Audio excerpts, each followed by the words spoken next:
வீட்டில் நிறைய பேர் எம்ப்ராய்டரி மிஷின் வாங்கிட்டு ஒன்லி ஸ்டிச்சிங் மட்டும் யூஸ் பண்ணுவாங்க. அப்படி இல்லாமல் இதில் இருக்கிற எம்ப்ராய்டரியை யூஸ் பண்ணி சிம்பிளாக எப்படி தைக்கிறது அப்படிங்கிறது இப்போ காட்டுறேன். ப்ளவுஸை கட் பண்ணிவிடுங்க. ஃப்ரண்ட் பார்ட் கட் பண்ணி பேக் பார்ட் கட் பண்ணிவிட்டு இங்கே வந்து ஒரு 3/4 இன்ச்சுக்கு ஒரு லைன் போட்டுக்கோங்க. நார்மல் ஸ்டிச் தான் நான் போட போகிறேன். 3/4 இன்ச்சுக்கு ஒரு லைன் போட்டுக்கோங்க. போட்டுட்டு இது எப்படி பண்ணுறதுன்னு நான் காட்டுறேன். இந்த இதில் வந்து இந்த எம்ப்ராய்டரி மிஷினில் நிறைய ஆப்ஷன் கொடுத்துருக்காங்க. அதில் வந்து திருப்பிக்கும் உங்களுக்கு என்ன ஆப்ஷன், இந்த ஸ்டிச்சஸ் பேட்டர்னும் இங்கே கொடுத்துருக்காங்க. எந்த பேட்டர்னும் நீங்கள் செலக்ட் பண்ணிவிட்டு அந்த பேட்டர்னுக்கு போயிட்டு இப்போ நான் எஃப்ங்கிற பேட்டர்னை செலக்ட் பண்ணியிருக்கேன். இதில் வந்து டென்ஷனை வந்து கொஞ்சம் லூஸாக விட்டுக்கேன். ஏன்னா இந்த எம்ப்ராய்டரி த்ரெட்டு வந்து ரொம்ப திக்கு.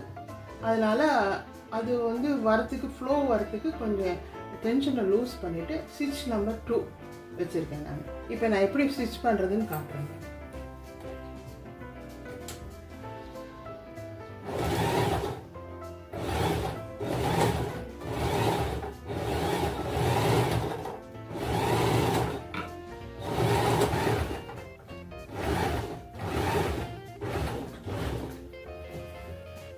இப்போ இங்கே வந்து இப்போ இந்த எண்டுக்கு ஸ்லீவோட ஆமோல் சைடு வந்து முடிஞ்சிருக்கு. இப்போ அப்படியே ப்ளவுஸோட அந்த ஸ்லீவை டர்ன் பண்ணிவிட்டு இப்போ மேலேருந்து தைக்கணும்.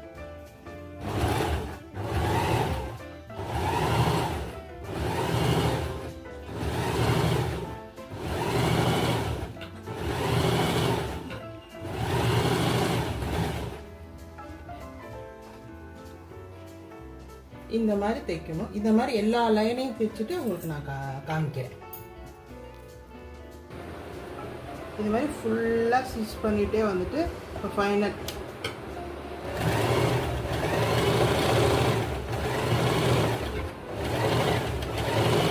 இந்த மாதிரி எண்டு வரையும் கொண்டு வந்துட்டு வெளியில் எடுத்துடலாம் ஸ்லீவ்.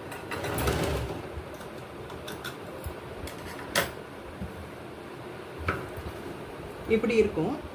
இந்த எண்டை இங்கேயும் எம்ப்ராய்டரி பண்ண வேணாம், இங்கேயும் பண்ண வேணாம்.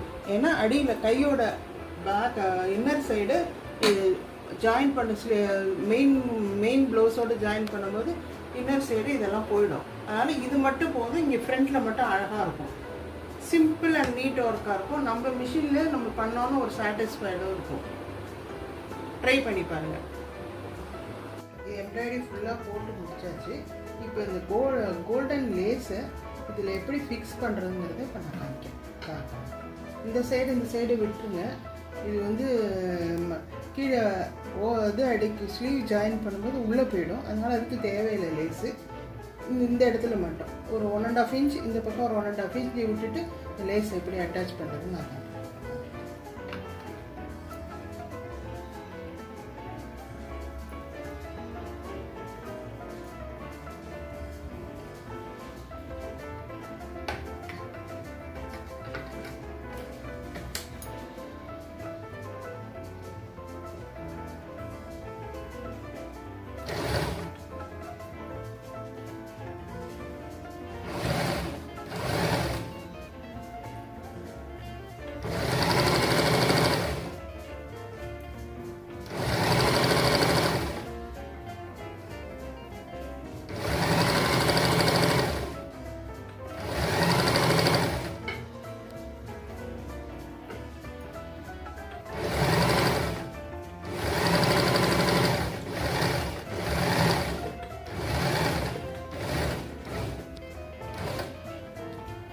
ஒரு ஸ்டிச்சஸ் போட்டாச்சு.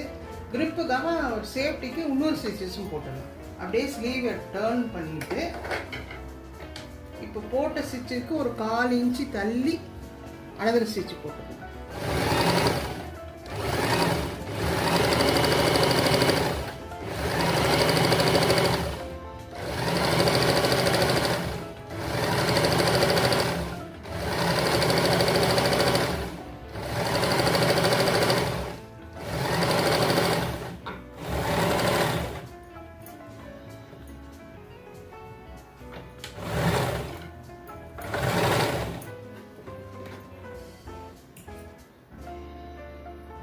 இப்போ பாருங்கள், ரெண்டு ஸ்டிச்சஸ் போட்டாச்சு. இப்போ இப்படி தான் இருக்கும், ஃபைனலாக ஃபினிஷிங் இப்படி தான் இருக்கும். இனிமேல் வந்து இந்த பாடி போர்ஷனோட இந்த ஸ்லீவை ஜாயின் பண்ண வேண்டியதான். That's all.